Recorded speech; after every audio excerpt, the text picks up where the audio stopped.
Welcome to the Collector's Archive, Season 5, Episode 7.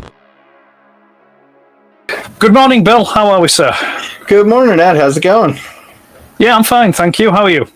Not too bad. I mean, I guess this afternoon there for you. So It is, yeah. It's a little after 3, I think it is over here. Yeah, you're stateside. So you like to say it's about 10:30 or something over there, isn't it? yeah, just about 10:30. Yeah. No, good stuff.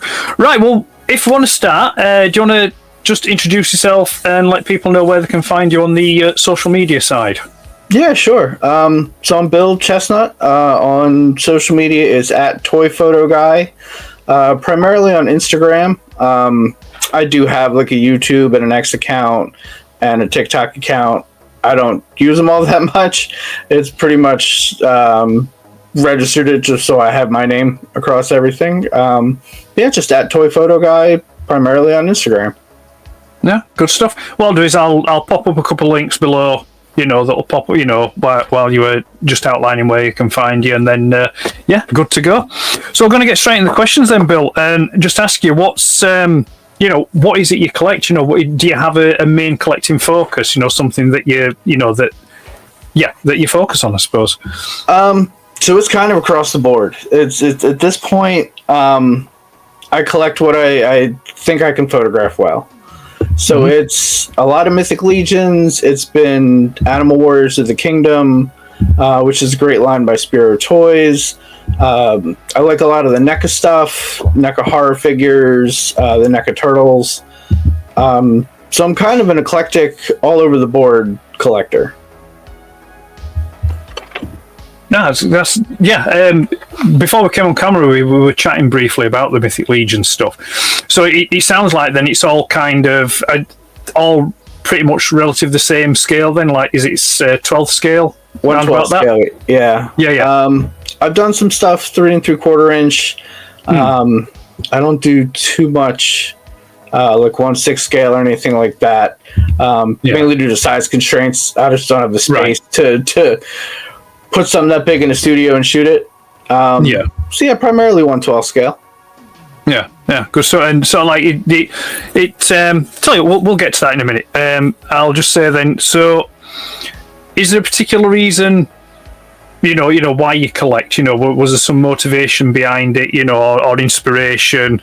And with regards to collecting, is it just purely for photography, or is there other, is there an end game, a goal to it that keeps you going with it? So originally when I started collecting, I've been collecting since I was a kid. As an adult, I started off just buying stuff I had as a kid. So when I was a kid, it was a lot of the Kenner Batman stuff, the Playmates Ninja Turtle stuff. So my collection started out with that and then kind of branched into photography about 5 years ago. So once NECA really started putting out like their turtle line, especially from the movies, those figures, and I started getting to the photography side of it. That's kind of what drove my collecting habit. And I'm going to drive collectors nuts. I'm an out-of-the-box person. Take it out, play with it, fiddle with it, photograph it.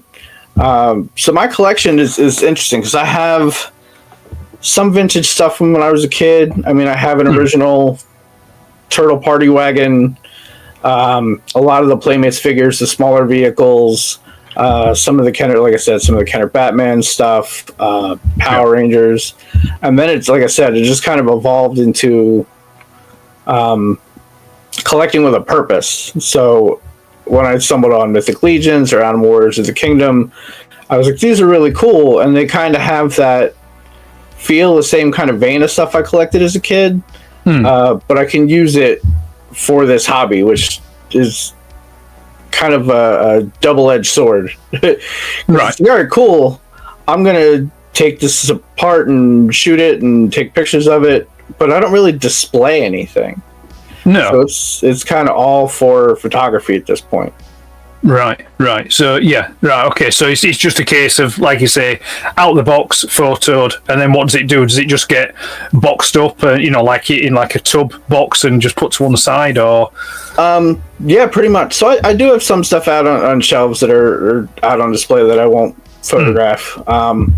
But yeah, so a lot of stuff will get bagged, especially with all the little accessories and everything. Everything kind of gets bagged and organized into drawers, and yeah. And do you find yourself keeping that stuff, or do you sometimes rotate it around? It's like, do you move other stuff on to get other stuff in, or? I don't really flip stuff all that often. I mean, I have in the past. Just when I've had stuff in my collection that, I'm like, I'm not really getting any kind of benefit out of this. It's been in a box for 6 months, a year. But for the most part, I mean, especially the stuff I collect now, I mean, I don't really flip anything. No. And so like the stuff that you get then, like, with the like you mentioned the Mythic Legions and the Animal Kingdom stuff and things like that. Do you find yourself, do you like swap and chop, so like, I mean, I know Mythic Legions is probably better for this, so like, swapping bits about and, making newer characters, or, doing like different scenarios with the photography. Yeah, especially with Mythic Legions. So even when I started collecting, I didn't know that was a big, like, selling point for that line. I didn't realize that it was universal and you could pop and swap. Then I started seeing some other photographers do it, and I'm like, I don't remember seeing like that particular figure, but I've seen like that head, or I've seen that chest piece. So then doing a little bit more research, I'm like, oh, they're meant to be kind of taken apart. So even like yesterday, like I had picked up a Mythic Legions Undead Builder Pack, and it comes with an entire extra set of arms and legs and heads and hands. So I was like, all right, cool. I'm going to go make a whole new figure because I have other pieces left lying around. Right. So that's really cool. I haven't done it as much with the Animal Warriors of the Kingdom.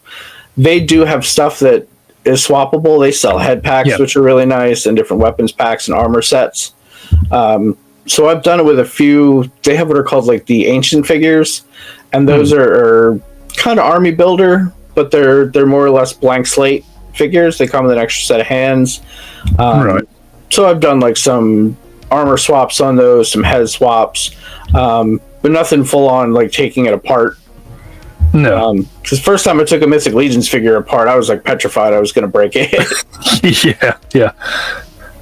Yeah. I know that one. I was the same when I picked up the. Which one was it now? It was the Templar. Is it the Relic Guard? The one with the white tunic and the black cross. Yeah, that one. Because I already had the skeleton. The Legion Builder skeleton one there. And I thought, I want to take a picture of like, with the skull head, and I was like, and then it popped, and I'm like, I can breathe now, kind of thing. Well, it was funny because when I first picked him up, like I think the first one I picked up was Thrace, she's kind of like a witch with like all white hair, and she has a staff and snake, and I'm sitting there, and I picked up that, and I can't remember the other one. But there's like pieces for the shoulders, and I'm like, I was joking with my wife. I'm like, I have to sit and watch a YouTube video on how to put this together, because I'm like, I have no idea, and that's why they're meant to be swapped out with stuff. So it's just I was like, I've never bought a toy, or I've had to sit and watch a tutorial on how to use it. Yeah, well, I mean, I've had previous form with one or two NECA stuff, and the thing I did with the skeleton when I first got that was to just like warm water bath it just to loosen things up, and 'cause like I said, the NECA stuff I've had, I've gone to move an arm and it's snapped, or plastic snapped and things like that, and I thought, I'm not doing it to Mythic Legion stuff, which, touch wood, fortunately, the Mythic Legion stuff seems to be far better quality than NECA, when it comes, the plastic wise and things like that. Yeah, I mean, it's NECA stuff is interesting. Like their details are really good. The plastic is different. I don't necessarily know if at least in my opinion, the quality is any better. but I have had, the only time I've ever had anything break from a NECA figure is like a Leonardo sword, like the sword tip will snap just because of how thin they are. So you kind of learn quick. You're like, all right, this has to be handled with care, essentially. Yeah. But I mean, I've reached out to NECA in the past, and they've resent me swords and stuff like that. So like at least their customer service from my end is been good. I know other people recently have had issues with their stuff, but I think it was the last one it did it with me is the it was the Marty McFly, the 35th anniversary Marty McFly. You know, from the first Back to the Future film. I think it was his right arm at the elbow. I think that's where it broke. So I managed to fix it, you know, but it's just like just takes a bit of the shine off it a bit, like, and just think, no, you know, kind of thing. But not to worry. No, I know you mentioned when you were telling us about what you collect and that you said you pretty much collected from childhood. Did you find, were you collecting solidly all the way through, or was there a point where you did have a bit of a break? Yeah, there was definitely a point when I had a break. I mean, once I kind of went to high school and college and all that stuff, it kind of took a backseat to it. I mean, I was always kind of collecting oddball stuff here and there, but it was never like, let me complete a collection, let me follow this line. It was usually more of a haphazard purchase, like, oh, that's kind of cool, I'm just going to pick that up. Then probably about 15 years ago was when I started getting back into, like, all right, this is cool. I'm almost, it's kind of the story of everybody. Hey, I have adult money now, so let's go buy all the stuff I wanted as a kid. And that was kind of when I got back into, like, following different lines and So what? I mean, that's nice, is that, because that kind of, you know, that was going to be the next question I would ask you. But what I can add on to that is that, you know, what was there a particular line or particular figure that inspired you to go back into collecting?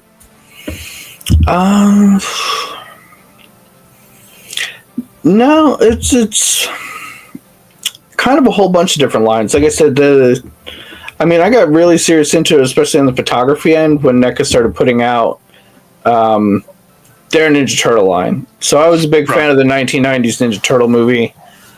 So once they started putting out those figures, that became kind of a let me track all of these down, because they were coming out in 2-packs, and then you would have like the single releases with Shredder, and then people waited forever to get like a Casey Jones, and then a Casey Jones without a mask. And so it became like, all right, let me check this website to see if this store has it and go here. And because there was a website, I think it's called BrickSeek, and people used to use it for you could check UPC codes for different store locators.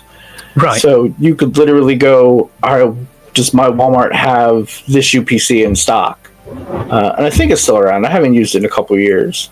So like that became kind of what got me back into serious collecting. And then as I did more and more of the photography side of it, I started looking at, all right, well, this line's got a really cool look to it. Let me go explore this. Or the same thing with, like, it's how I kind of stumbled upon Mythic Legions or Animal Warriors. It was like, all right, this is a really cool line. Let me go kind of explore this. But when I collect, I'm not really a completionist. I'm one of those people, I just kind of collect what I like. Like if I like the look of something, if I like the particular character. So like I'm not a let me get everything in this wave kind of person. I'm, all right, that figure's cool, that'll take a cool picture. So let me go get that. That sounds a pretty good way to go. I mean, in some respects, I wish I was a bit more like that, you know, because, you know, now and again I'll pick some stuff up and I'll be thinking, no, I mean, it's like I say, we keep mentioning Mythic Legions. I've had to be really, really strict with myself on that, you know, because I thought, right, you know, skeleton and some Knights Templars, and that's it, I'm done. I'm not, you know, and then I got to see the Cosmic Legion stuff, and I was just thinking, oh no, it's like, you know, some really nice looking stuff in the Cosmic Legion stuff. So, you know, so I've got to be really strict with myself. But yeah, I can appreciate that, just getting what you like and, you know, what looks pretty cool. You know, that'd do it, is that. So on that, is there anything, Have you had? Is there anything new that's just that you've just picked up? Yesterday I picked up 2 more figures from Mythic Legions, the Necronominous Wave. It's like I said, the Undead Builder pack, and I think it's Terpakuli, I think is how you pronounce it. Right. It's like a skeleton goat looking figure with wings and an extra set of arms. And because we actually had, there's all these independent toy shows where I live, which is really nice. Yeah. So we actually had one local yesterday that was about 15 minutes away, so I went and picked up a couple of those. Recently I've been getting into Jada Toys Street Fighter line, so I've been picking up those kind of piecemeal. Let's see. Yeah, and then still, like Animal Wars of the Kingdom, I'll still pick up. Usually it's a figure here and there. Yeah. Unintentionally, I think I've almost completed their line so far. Right. I think I only have a handful of figures. I just keep going back because I'm like, oh, that looks cool, and I don't have that figure yet. Yeah. So it still falls in my habit of collecting, but it's just unintentionally. I'm like, oh, out of their whole entire line, I'm only missing like 3 or 4 figures. Yeah. I don't know how that happened, but yeah. Yeah. So that Undead Builder pack, is that the one with the 4 skeletons in? No, that's the I think those are the graveyard skeletons. I haven't picked those up yet. No. No, the Undead Builder pack, it's like a translucent blue figure, and it's got some translucent flame effects, and then there's a separate set of arms and a head that pretty much look like a zombie. So Is it similar to it's the one I've got. Is it similar to like Blue Hagnon? Yeah. Is it? Yeah, except with I know which one you mean now. He's fully translucent though, isn't he? Yeah. Yes, he is. Yeah. So the chest, I think, is like a typical Mythic Legions chest. It's not translucent. Right. The head, the arms, the hands, the legs, and feet all have the translucency. Right. I see. So so kind of like to give the impression of like a ghost inside a piece of armor, kind of thing, and that. Yeah. Yep. Yeah. Right. Yeah. I'm with you now. I get you now. So I just want to go back because I'd forgot to ask you. You'd mentioned about picking up the Turtles figures for the movie. You said the '90s movie. Yep. I'll be honest with you, I didn't realise they made figures for that film. I can remember back in the day seeing the figures for the cartoon, but I don't recall ever seeing any figures for the movie. Oh yeah, that was a big thing. So NECA, I mean, they got the license for Turtles. God, I want to say it's probably 8 years, something like that, 7 or 8 years ago. Right. And they're still putting them out. They've kind of gone through the whole gamut. So they've done the first live action Ninja Turtles movie. They've done figures from Ninja Turtles 2. They've even done a whole wave of Ninja Turtles 3, the one where they go back in time to Japan. I mean, and then they've done some weird offshoots. Like, I don't know if you remember, there was probably late 80s, early 90s when the cartoon was coming out. They had a live action like musical act with the Ninja Turtles. So they all played it toured over here in the United States. And all of it was like a live concert with guys in Ninja Turtle outfits. And I mean, it was kind of cheesy. I think Donatello plays a guitar. Like it's a really weird and obscure line, but they made a whole 4-pack of those figures. Right. So they've done all of these different incarnations of the live action figures on top of the animated ones. And then I think they even, I forget, it was last year at Comic-Con, they debuted what they would consider live action concepts for like Bebop and Rocksteady, because they never were in the original movies. Right. So they took their style that they did for all the turtle figures, and they were like, this is what we think Bebop and Rocksteady would look like. And I don't think those have been released yet. But those look really cool. Yeah. Right. No, yeah. Like I said, I might have to go and check them out because, like I said, I don't recall those coming out. But unless I have, and they've just, I've just forgotten about it, because I mean, like I say, turtles are nice. I can appreciate them, and some of the figures I've seen over the years do look quite nice, but it's just something that I've not. I thought I can't get into something else. I've got to try and keep it to what I collect, and and that's it. So, good stuff. So we'll go back to the. So you've said about what some of the new stuff that you've got in, but I'm assuming then with some of the stuff, is it like there's a pre-orders going off and that, and have you any pre-orders on at the moment for things that you're waiting to come in? So I think the only thing I really have on pre-order is Baethir, the Mythic Legion Dragon. Yes, I did put him on pre-order, and I have a couple Mythic Legions like head packs and stuff. I'm not a big pre-order guy. I lack patience. No. Right. So, like that's pretty much my main reason. Is I'm like, this is awesome. I don't want to wait a year to get it.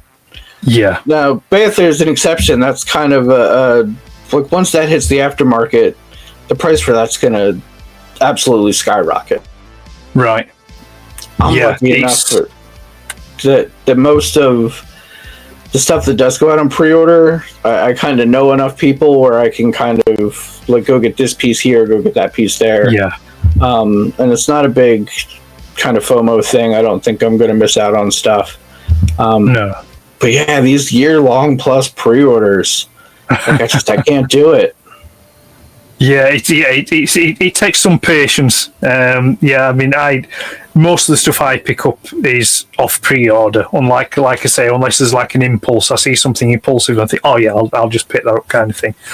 But yeah, when I got the email through from Four Horsemen about that dragon, I was just like, oh, damn, I felt that. I mean, I'm not getting it because it's a lot of money and I've no space for it, and it's like. But it would, had I the money and space, yes, I would have that because it just looks beautiful. I do have 2 on pre-order, which were supposed to come this month, but they've. This is something. This is a new concept to me as well, or should I say the way that the word it is new to me. But I got an email through because I have 2 on pre-order. I have Red Clavian, which I think is like a reissue of it, because I think that's been out before. From the All-Stars and then the Sir Enoch. Mm-hmm. And they were supposed to be due this month in June, but then they've been pushed back to August. But it was really odd because it sort of like it said on the email, it said something about the street date has been put back to August. And I'm like, street date? What's all that about? And I ended up having to look into it, and read up on it. And apparently it's something that Four Horsemen do. They like to get the product so it's released everywhere pretty much at the same time, which I thought is pretty cool. Yeah, it is. And it's when you do direct pre-orders from Four Horsemen, if you do like their all-in stuff, that tends to come in first. And then if you do like an individual figure pre-order, those kind of get shipped out afterwards. So like I know there was stuff going on, especially now with tariffs and everything and it being crazy. I know they were like some companies were holding stuff overseas to ship it out with the tariff change. And I think that's what happened with the All-Star line. Like I think it was done and then they were like, all right, now we're going to have it all sent over here. Like they were just kind of waiting for the right time, which is nice because it's like especially with the street date, it's kind of makes it even for everybody. Because especially, like I said, I lack patience.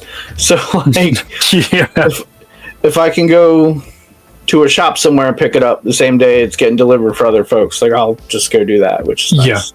Yeah, that's the thing. I mean, I'd looked at ordering direct from their website, and it was tempting to do that. Because of like the even with shipping, it was still working out, say like a few pounds cheaper than buying from over here.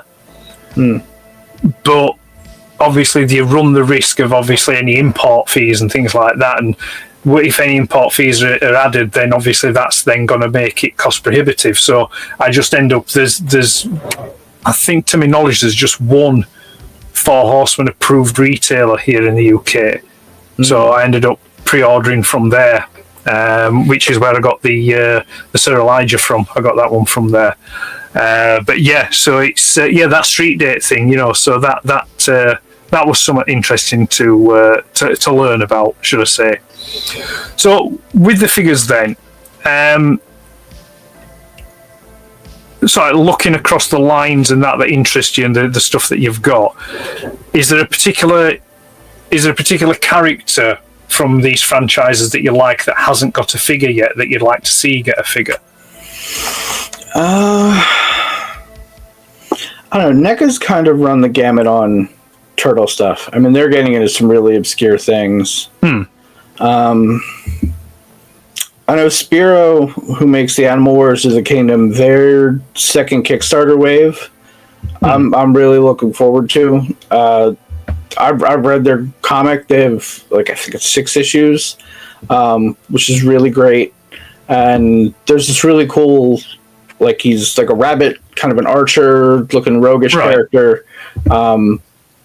I think he's going to be a figure. I mean, I've seen him in posters and stuff like that. That's one I'm really waiting for.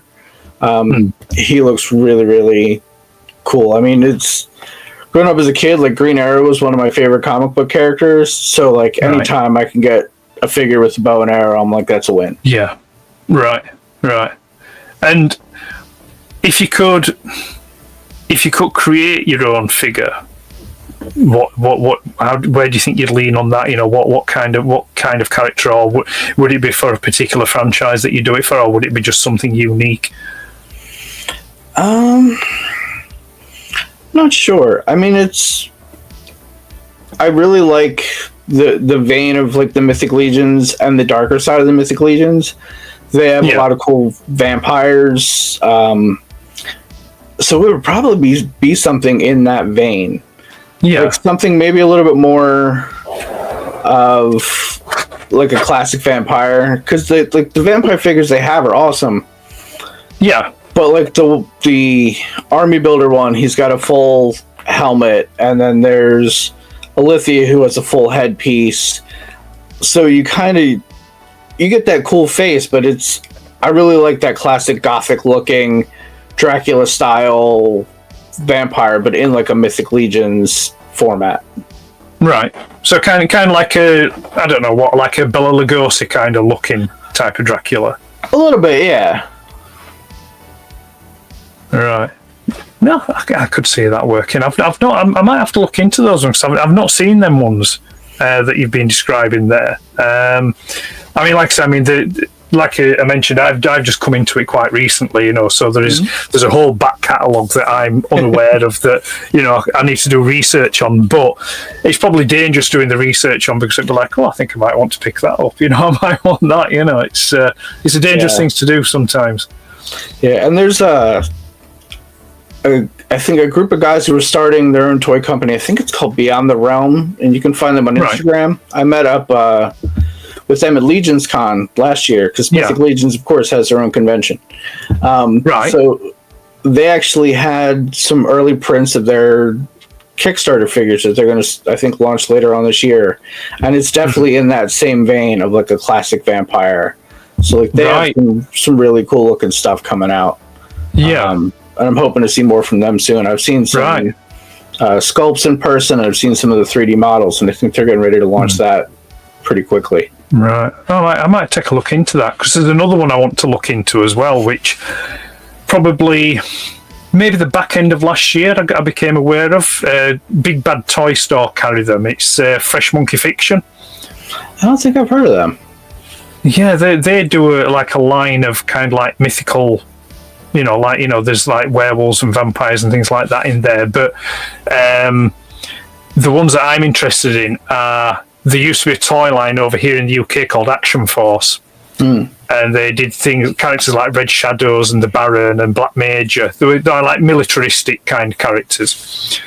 And this Fresh Monkey Fiction have done 6-inch figures inspired by those characters. But what you have to do is you buy, I think there's 6 figures in the wave, in this particular wave. but they put the head for one in with the other and so on. So, so you have to buy all 6 to be able to get the characters that you want, kind of thing, which is clever, but it's also evil as well. Oh, it is.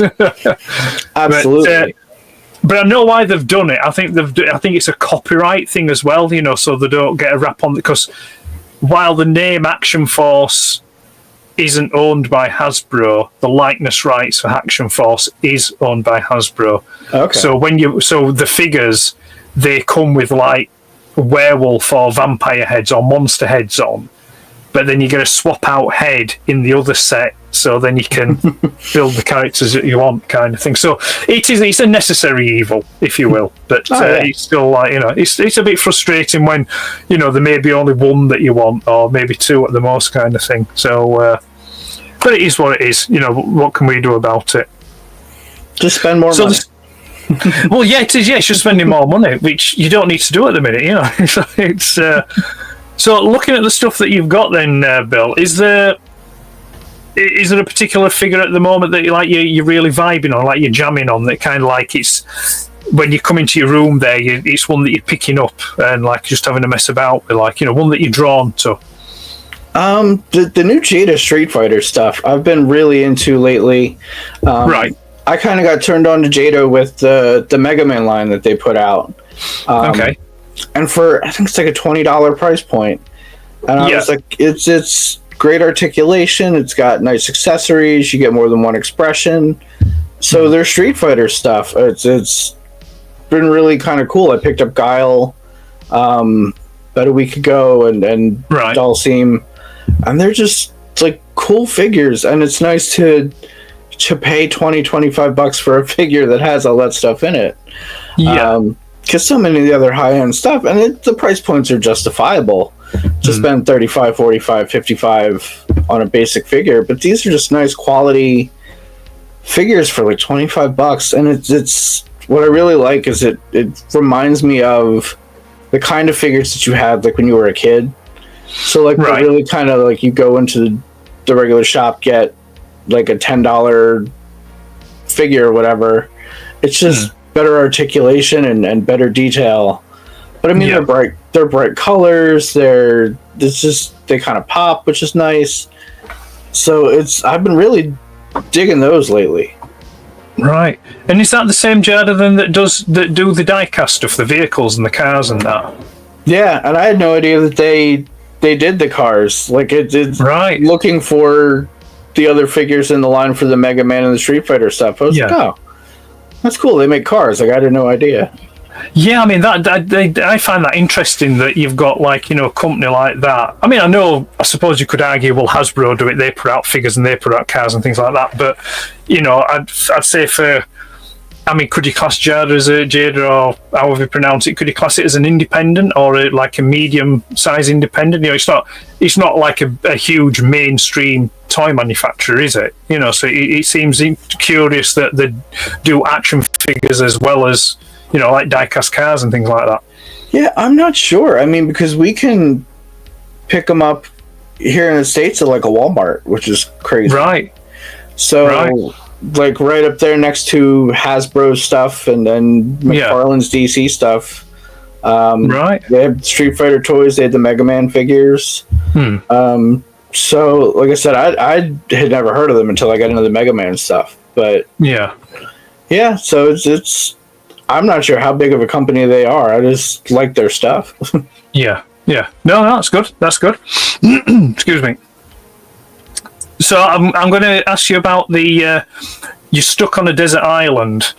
Is there a particular action figure or toy or something like that you're going to have with you to keep you company and and to mess about with while you're there? So I don't collect a whole lot of Mezco stuff. Right.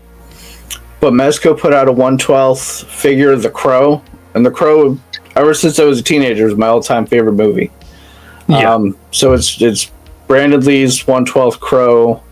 The accessories it comes with are awesome. The head sculpts are awesome. The articulation, it's got like leather soft goods. It's kind of everything I wanted in a Crow figure, and I have a bunch of Crow figures. Yeah.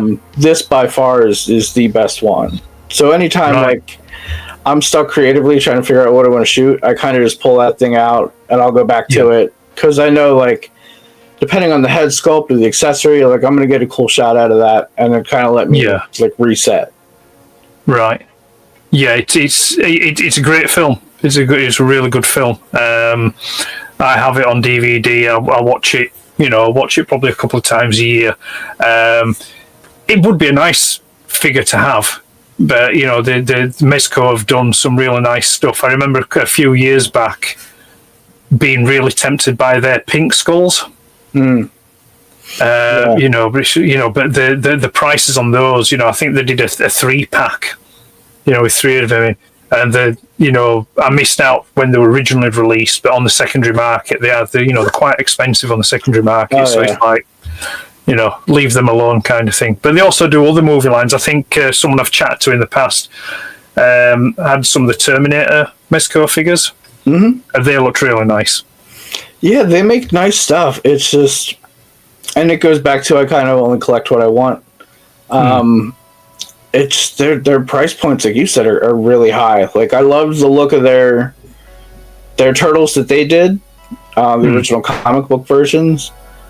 But I don't know. It's really hard for me to justify dropping $400 or $500 on like a set of figures. Like, which sounds weird because I've spent $400 or $500 at a time buying figures, but it just seems like I don't know. You look at, especially when they do like a new release figure, and it's like I think they did a Batman the Animated Series release, and it's like, all right, that looks really cool, and it's like $130, and I'm like, it's not $130 cool, at least not to me. I'm sure to some people it is, and that's fine. So like I said, I have a few Mezco figures. I picked up a Green Arrow. That was the first one I ever picked up.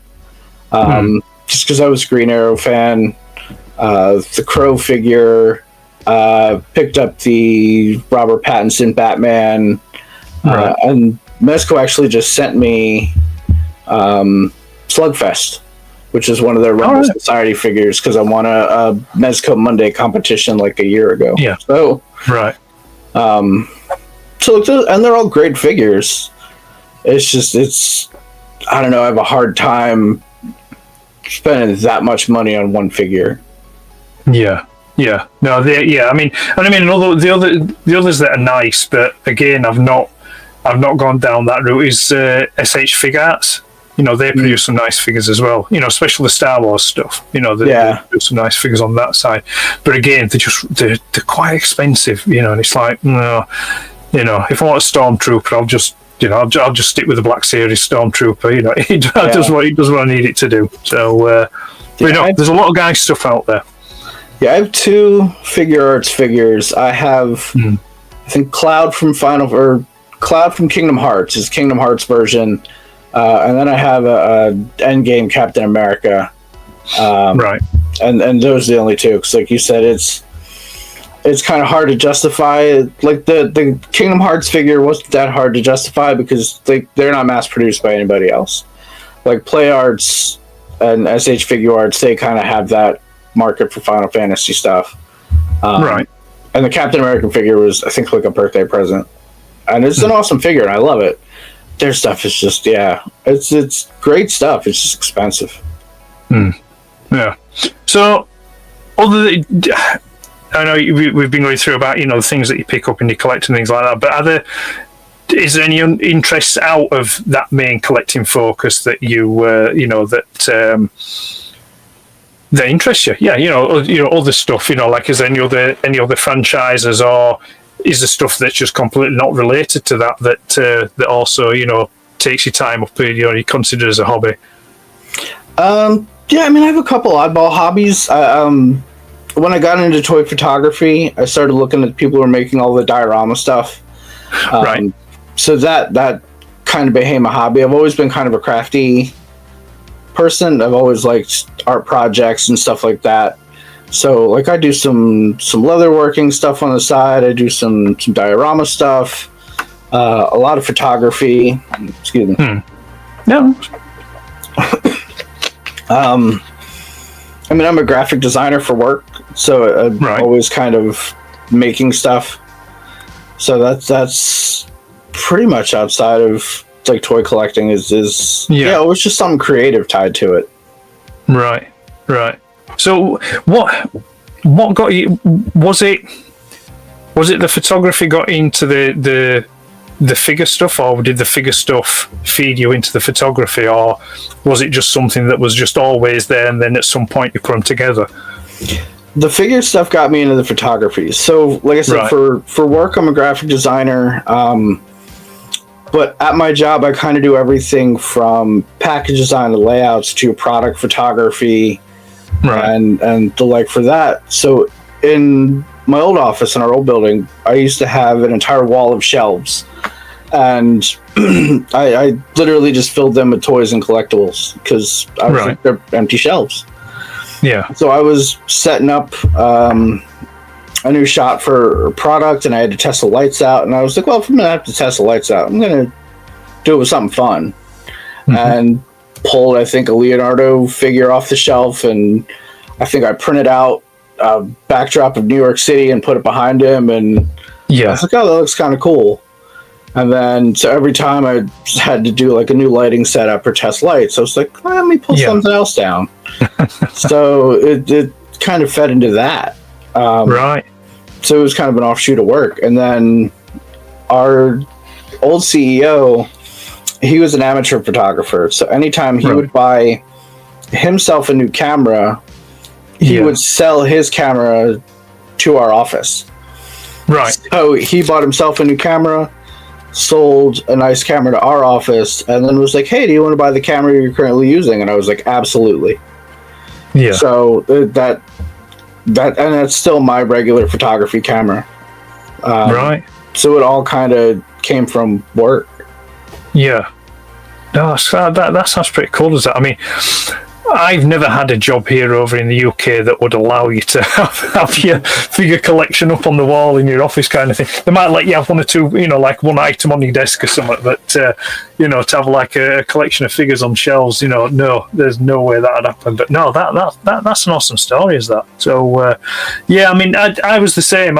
It was collecting stuff that got me into the photography side of it, wanting to take photos and stuff. So, I've had a couple of cameras. I'm on a DSLR now, a Canon one, and I'm just circling around. It's in my basket, but I haven't gone and bought it yet. But I'm thinking of treating myself to a 35mm lens. And it's just like I keep going back to it, and then I back off, and I come back, and I back off. So at the moment, I mean, I have a kit lens, but I've also got a 55mm lens as well.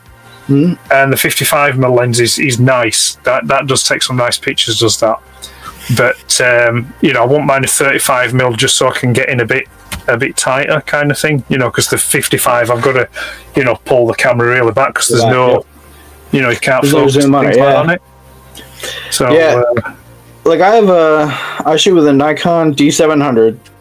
right, And it's just, I've always kind of shot with Nikon stuff. So I've got Yeah. a standard, I think it's 35 to 70 millimeter lens.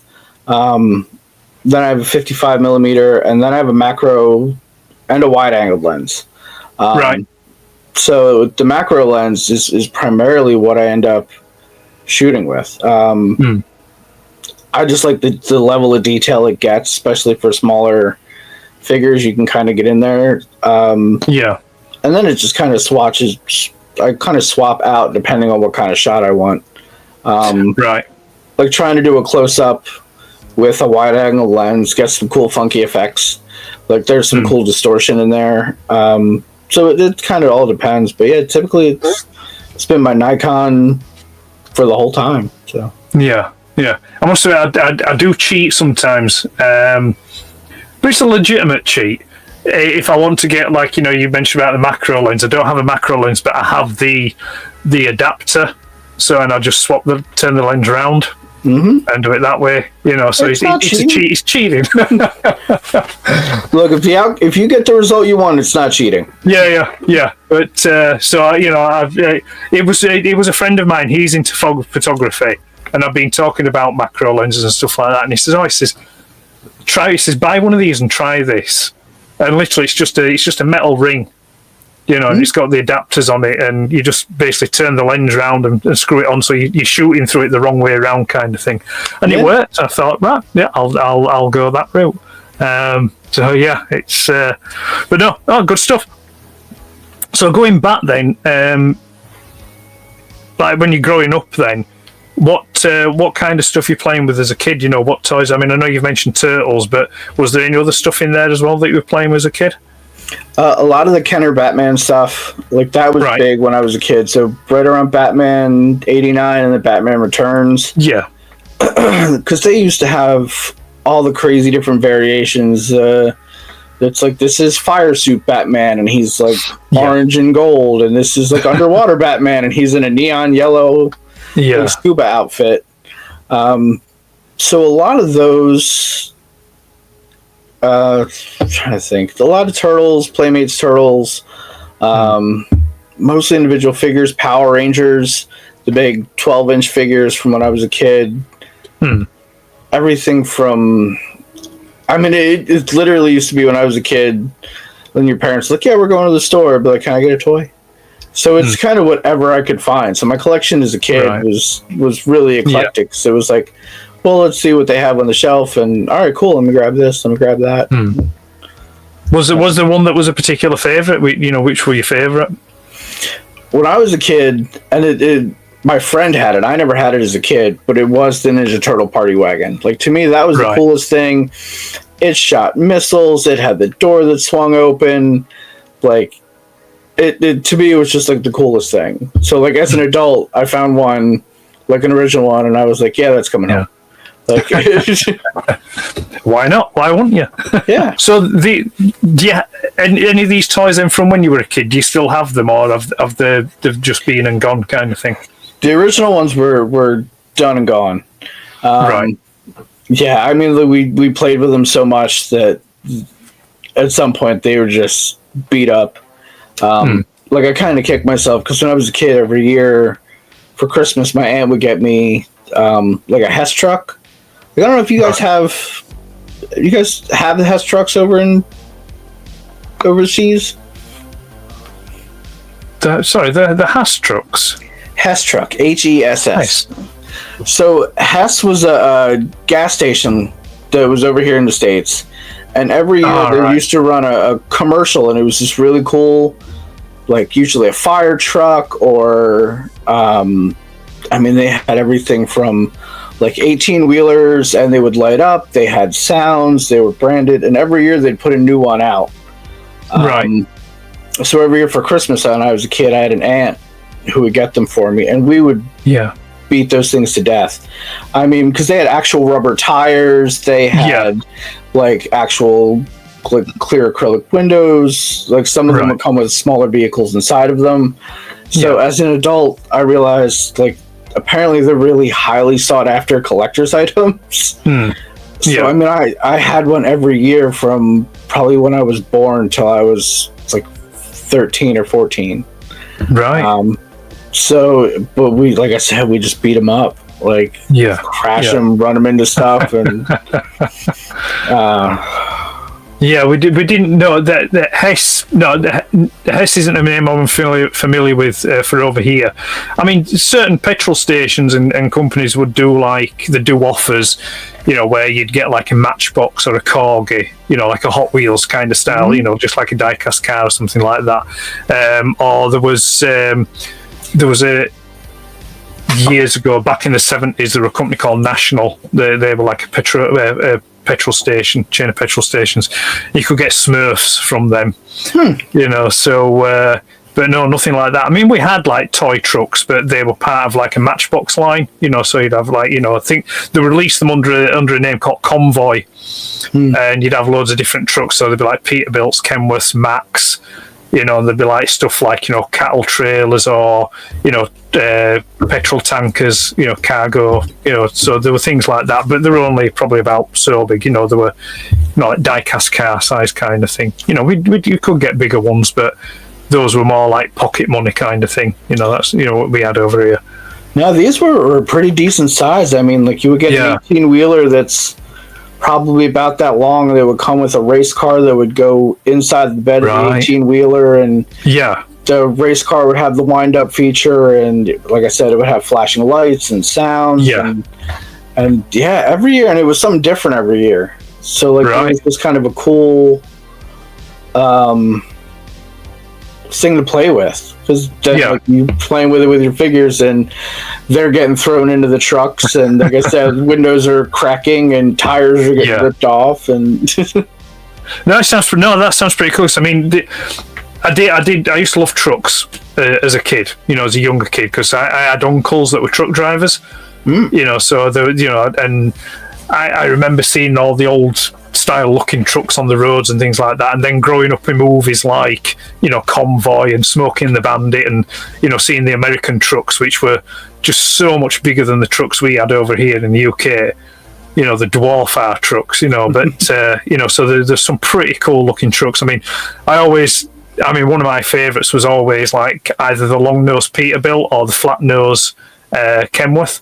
You know, the ones that had like the wind, so it'd have the cab, and then you'd have like a sleeper unit with the two smaller windows above the back there and things like that. You know, so yeah, some real nice, cool looking trucks. So yeah, I bet they were cool toys then. Yeah, so it's definitely. I'd have been the same. I'd have just played the hell out of them and and worn them down. So while you're playing with your toys, then Bill, and that, you know, what cartoons, you know, TV shows you're watching that, you know, while you're doing that. I mean, obviously, it's big Ninja Turtles guy. Yeah.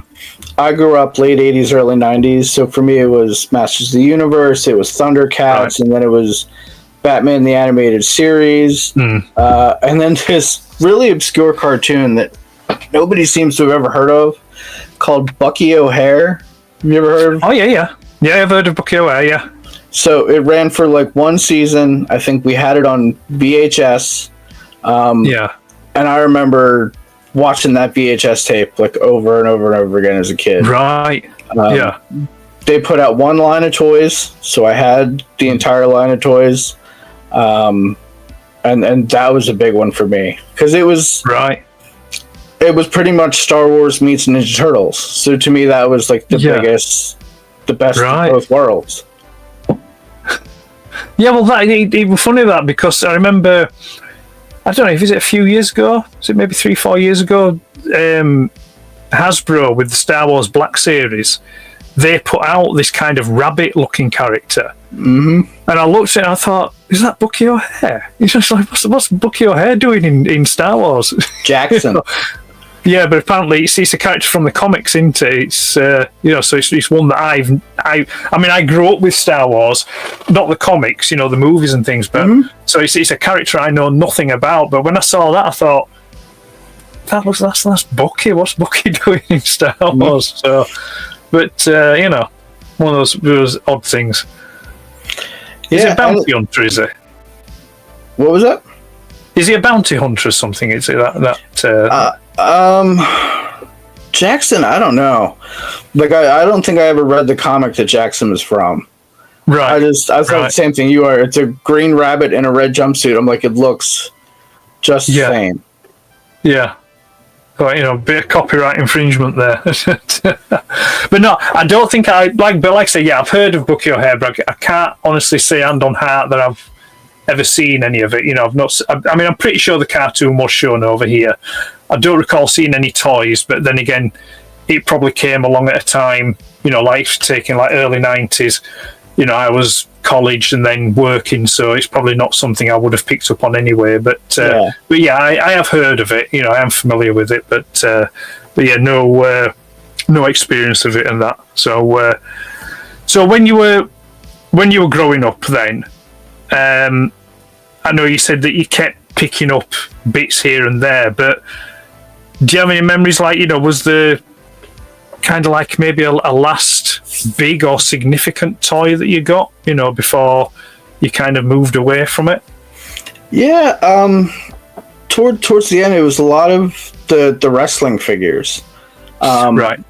So that was the other thing I was big into as a kid, was wrestling. A big WCW fan. So towards the end, it was a lot of the WCW figures. And what was nice is they just started getting good, like quality wise, towards the end. Because before it was the big, bulky, like no articulation figures. Right. And then I think Playmates or Mattel started doing a line of WCW figures that were articulated, and they did a cool like 1/12 scale ring and stuff like that. So that's the stuff I started collecting towards the end, as I started picking up.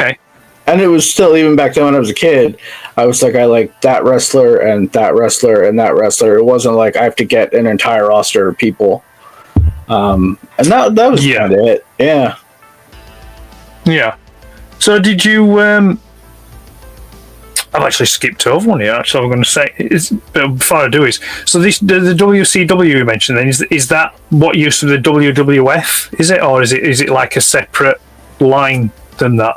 So WCW used to be a separate company like WWF. So in the late 80s up until 2000, WCW was owned by like Ted Turner and the people who had like TNT and TBS. WWF, WWE eventually bought them out. Right. But WCW, especially when I was a kid, was where like Ric Flair and Sting, guys like that used to wrestle as opposed to WWF. So I was always a WCW fan as a kid. I was a WWF fan too. Because I was a teenager during the Attitude Era when it was Stone Cold Steve Austin and The Rock and The Undertaker. And so I collected some of those figures too, but a lot of the stuff was WCW. And I think part of it was WCW used to come to Philadelphia a lot more often when I was a kid. So we would go see those shows. And like I said, when I was slightly younger, the Attitude Era, like my parents felt it's a little bit safer to take it to a WCW show. It's not as risque. So I was always kind of a WCW guy. Yeah. So with them taking it over then, so like is it all being like amalgamated into one now, or do they still run them separately? Oh yeah, the WCW is long gone. Like they did an Invasion thing in the early 2000s, but when they kind of merged, WWE didn't buy a lot of the top guys' contracts because they had contracts with Turner Broadcasting. So they were getting their guarantee, and it's millions of dollars, and they didn't have to go work for a couple years. So, I mean, more power to them. But the guys that they brought in weren't like the big name stars. So when they kind of merged everything and went head to head, you had a couple standout guys, and it kind of just fizzled out. But like the WWE is the WWE network, and you can kind of go back and watch like WCW's entire history, which is kind of cool. Right. I mean, yeah, it was something that never really took off over here as big as what it seems to have done in the States. You know, we you know, like, it became popular, I think, probably through the toys. You know, I remember seeing the toys on you know, the wrestling figure toys on the shelves and things, and I suppose with, you know, like Sky TV and satellite TV, you know, people over here were able to watch it and get into it. I mean, the wrestling I grew up with was really sort of like amateur, you know, going off at town halls, and, you know, characters like Giant Haystacks and Big Daddy and things like that. You know, it was, you know, these were the kind of people that they'd be working on the building site Monday to Friday, and then come Saturday they'd be in the ring, you know, in the leotard and throwing people about.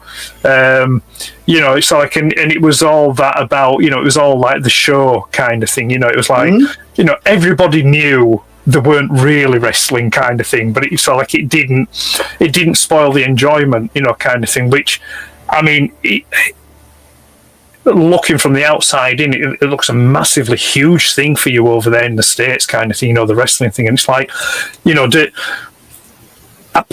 people seem to sort of like, you know, do they kind of like detach from that, you know, knowing that it's not, you know, that it's all like rehearsed and stage managed and things like that, you know, but it still doesn't spoil their enjoyment of it. Yeah, I mean, at this point, everybody kind of knows what the inside. They're in on the joke, pretty much. Yeah. But I look at it the same way as like a movie stunt. Like you're going to see a live action stunt show. Like that's kind of what it is. There's a story to it. Everybody there is trained, and it's definitely performance. But as somebody who was kind of involved in it in the independent level, like I was a referee for All right. 5 or 6 years on an independent level. So the same guys that you were talking about that had the Monday through Friday job and going out there on the weekends. So I would do the same thing. Right. Just as a referee, I did it for a couple of years. And yeah, it's just putting on a show. And it's fun, but I mean, falling down hurts. Like I've done it. Like it's there's no trick to it. Like it hurts. But yeah, I look at it as it's no different than watching a TV show or a movie. Yeah. Like the actors who make a regular TV show, they know what they're doing. It's the same thing as in wrestling. It's just live, and there's kind of no safety net, which kind of makes it all the more interesting. Yeah. Oh, yeah. It's not to take away any, the entertainment value of it. It does. Like I say, from what little I've seen of it, it does look entertaining. And it's like, the sort of the kind of like over the top performances. The sort of like the bad talking each other and things like that. Mm-hmm. That's like it looks fun. It does look fun. So yeah, I'll give it that. Yeah, good stuff. Yeah, what I'm going to ask is, before we start talking about these, this big toy before moving on, kind of thing. Do you have any standout memories of like a really cool Christmas or birthday toy, from back when you were a kid? So, one of the coolest things I ever got for Christmas was Mattel used to do all the Marvel figures, and they would do these cool play sets. So Spider-Man had the Daily Bugle play set, and it came with the full building of the Daily Bugle. There was slime with it. There was a dumpster, and it was based off of like the animated series. So when they did the whole line of toys from the Spider-Man animated series, like they built this Daily Bugle playset, and I got that for Christmas one year and thought it was like the coolest thing. You could throw Venom in a dumpster and cover him in slime, and like Spider-Man could swing from rooftop to rooftop, and like that was probably the coolest thing I think I remember getting as a kid. That. And the year Power Rangers broke, it was a big thing here in the States trying to get any kind of Power Ranger figure. So I remember one year for Christmas getting all of the Zords that built the Megazord and the 12-inch figures, and I was like blown away because I was like, that was the coolest thing. 'Cause especially when you're like, when I was a kid, all the Zords look cool separately, but you could still then combine them into the Megazord. And it was literally just like the show. And I know they're all based on the Japanese toy designs. So like that was just such a cool figure. And they were hard to get. Like, especially when they came out here, I mean, store shelves were empty with them when they came out. Yeah, kind of like I suppose like the Cabbage Patch thing and the Buzz Lightyear thing, and that there's these toys that come along every so often, and they just go, they just they can imagine. No, that sounds pretty cool. Does that? Especially the Spider-Man playset one. When I was a really young kid, it was all about Spider-Man. I really did love Spider-Man, and I had this. I mean, I've talked about it before, but I had this Remco energized Spider-Man, which was kind of like a 12-inch figure that had batteries in it, and it'd climb up like a rope, like a string that would in its arm kind of thing. And yeah, that were like a cool toy with that. I really did like that one. That's cool. It was, and they're out there, but because they're getting rarer now, and they weren't made from the best of plastics, it's getting hard to pick up a good one in good condition, and also they're expensive, so it's I've got a photograph of me holding it from back in the day, so that'll do for now. So what can you ever see yourself stopping collecting stuff, or because of the photography, do you think it'll just fuel it and just carry on? I think it'll fuel it. I think it's a big thing. I mean, I really took off with the photography stuff during the pandemic. That became my pandemic hobby. Like it was safe. I didn't have to interact with people. So it's kind of taken over as my main hobby. Right. Like, I mean, outside of my family and my job and all that stuff, it's just kind of what I like to do. So I don't think I'll necessarily stop collecting. No. I'll probably slow down at some point. I don't think my kid wants to inherit 30 years worth of action figures and diorama stuff. But yeah, I think as far as fueling the hobby, that's pretty much dead on. Yeah. Right. And what would you say about what you do? What would you say that you like and dislike the most about what it is? Trying to think. I mean, I love the photography part of it. Like, to me, getting to build a setup in your head, and I like to do practical effects and do things like that. So it's the whole process of it. I'll build a diorama piece. I'll photograph something. The happiness of getting a new figure, and it's like, all right, cool. What can I do with this guy? Yeah. So it's just kind of untapped creativity. As far as dislikes with the toy market, obviously price. Everything's getting more expensive, even more expensive than it was 5 or 6 years ago. Yeah. And then just resellers, I think, is my biggest. I mean, I'm lucky enough to be in an area where we have some really decent toy stores, and kind of cool independent toy stores. So there's a shop, and for me, it's like an hour and a half away, which sounds like a lot, but it's not really all that far. Where I can physically go buy Mythic Legions and Animal Warriors of the Kingdom in stock. Yeah. So I'm lucky in that regard. I don't have to really deal with resellers all that much. Right.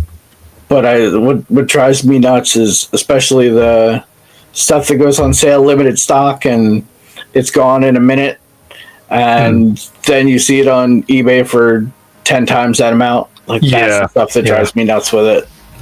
Yeah. No, I'm right there with you with that one. I don't like that one. And this whole, when stuff comes out, people like buying multiples and then, selling on, the multiples that they've got, or even not directly, but I know army building's a thing. And I don't have anything against that, but when a particular figure comes out which is going to be popular, kind of like just let everyone be able to get one and then start building your army up, kind of thing, rather than just going in and then making it difficult for people to try and get one. So on that note, then, would you what would be your advice to someone that is just starting out collecting? Collect what you like. I've seen people get so much anxiety over trying to find a full line or a full wave, and it's, I have to have this, I have to have that, I have to, and it's just, and when I kind of started out, especially with the NECA Turtle line, it was kind of that way. All right, I have to go get this, I have to get this, I have to get that. Yeah. And after a while, you just realize it's so stressful, because the same thing we were just talking about, you're dealing with resellers and flippers and limited stock and price points going up. And so it would literally just be collect what you like, and it's supposed to be fun. It's sometimes people get way too serious about it, and it takes the fun out of stuff. Yeah, no, I know what you mean on that one. Yeah, definitely. Yeah. And I mean, you've just head to some of the groups and forums. Not all of them, I will add that. But you've just head to some of the groups and forums, and you can see, the types that are just sucking the soul out of it, kind of thing, and the enjoyment. So yeah, no, I do. I get that. Totally get that. Right, we're nearly at the end, Bill, and it's at that point where you get to ask me a question. So. There you go. I'll hand over the floor to you. So we talked a lot about in this interview about stuff that you guys had overseas, stuff that we had here. Is Yeah. there anything that you guys had that we never really had over here in the States that was really cool, like something stands out to you? Or was there something that was only released here that you guys never got over there that you kind of always wanted? Cracking question. Good question. Right. I'm going to take a quick break and I'm going to answer that question. And so I'll be back. Don't go nowhere.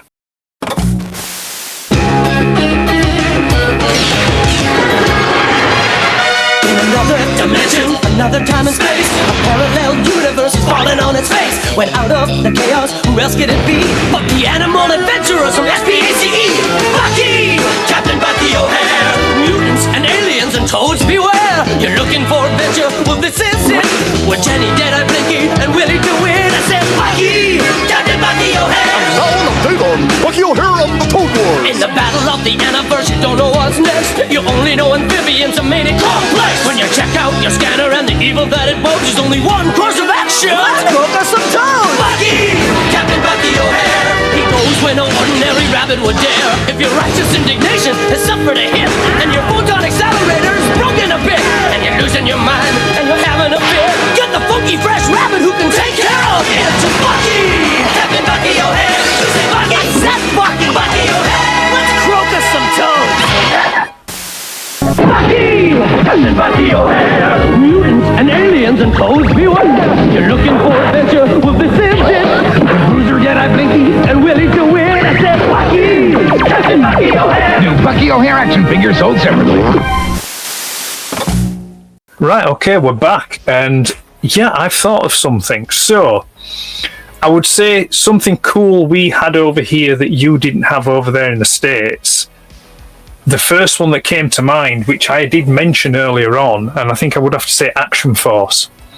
So, Action Force was a UK toy line which was essentially a 3 3/4 inch version of Action Man, which is what we called your G.I. Joe.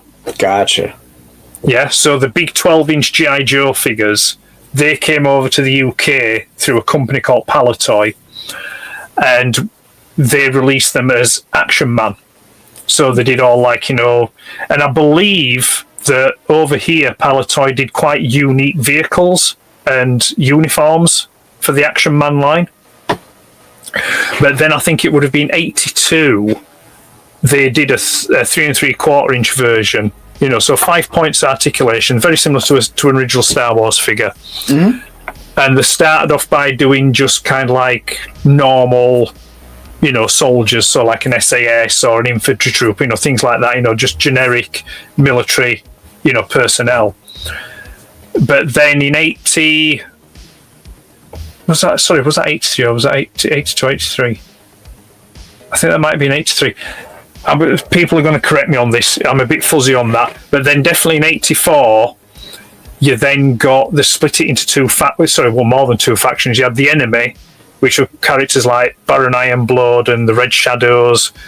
And then you had like SAS Force, Q Force, Z Force, which were like infantry. Q Force was sea-based and space-based and things like that, So they had all these, and they were all very different and unique-looking figures, especially the Enemy faction with the Red Shadows. But their vehicles were G.I. Joe vehicles, the 3 3/4 ones. So the Hyena that you had in G.I. Joe, that became... Was it the Hyena? Was it called Hyena for you? The half track thing with the gun turret on the back. Oh, I'm trying to remember what that was called. I was never a huge G.I. Joe collector as a kid. But we had a red version of that, and then you had like the Snake battle suit. Mm-hmm. Well, over here it was the escape armor. The one of the sort of like the guns, I think it was a G.I. Joe gun. It was like a green twin gun that someone sat at the side, so that was ported over as like a red laser and laser exterminator cannon.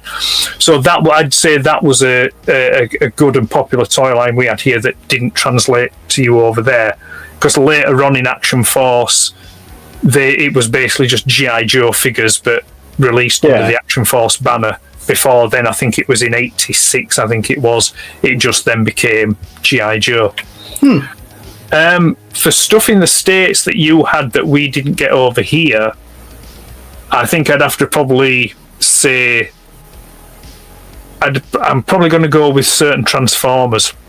Because, I mean, we had like all the early stuff like the $6 Million Man and Evel Knievel, so we got those and I got to play with those. But there were certain figures you got there over in the States that we didn't get, like Devastator. The Constructicons, we never got those over here. We didn't get Shockwave. We didn't get Swoop, the Dinobot Swoop. So there was quite a few figures of the toy line that I would have loved as a kid, that we just didn't get, but you guys over there did get. So those are the things I'd say. Did you guys get like the knockoff lines over there? Like, because we, like, depending on what store you would go to, I mean, we would have like discount stores that would sell like knockoff lines. Not quite like GoBots or things like that, but it wouldn't be a Transformer. It would be like Transforming Truck. Oh yes, yeah. So there was always stuff like that. Yeah, because like you would see that stuff, and it always came from like China or Mexico, and it was always an import, and they were just really funny, like knockoff brands of like really popular. Just like I saw it a lot when I was a kid with Transformers. Like I don't know if it was just the stores that we shopped in, but like there was always like, so I had a couple as a kid, like Transforming Trucks and the Beast Wars figures. I think were knocked off quite a bit. Right. As a kid, those are always kind of funky. Yeah, we had. I mean, there was always, because I mean, I think when Transformers hit, because it was just so big and so popular, everybody just wanted to get in on the action. So there was a lot of, like Bug, like you get Bugs that transformed into a robot. Get like random planes, random cars, and then we had actual Shockwave, which. Didn't get released. It got released over here through a shop called Tandy, which I think in the States would have been called Radio Shack. Oh yeah. And it was called Astra Magnum, and it was Shockwave, but it was just grey instead of purple. So there was always the knockoff kind of stuff, going about, and there'd be knockoff Star Wars figures. They wouldn't look quite like the characters, but they'd look similar enough that sort of like if you had an old great aunt or a grandma that was thought, I'll get him a Star Wars figure, and you'd get that kind of thing. It's like, yeah, thank you, kind of thing. It's not a Star Wars figure, but you could see how they'd be mistaken into thinking it was, kind of thing. So we had those lines of knockoffs as well. Cool. Well, that's it. Bill, we're at the end, so all that's left for me to say then is just to thank you for agreeing to come on and chat with me and take part. And if you just want to remind people where they can find you on the socials. Yeah, thanks for having me, man. It's been fun. Like I said, at Toy Photo Guy, primarily on Instagram. That's where I post all my shots and stuff. Like I said, I have a TikTok and an X account and a YouTube account, but there's really nothing there. So it's kind of all just on Instagram at Toy Photo Guy. Yeah. No, good stuff. Well, once again, thanks a lot, Bill. I appreciate your time. It's been great chatting with you, and wish you all the best. Take care, and hopefully we'll chat again soon. Yeah, take it easy. All right, all the best. Cheers, bud. Thank you. Thank you for watching the Collector's Archive. To ensure you never miss any of our content, please select the like, subscribe, and notification icons.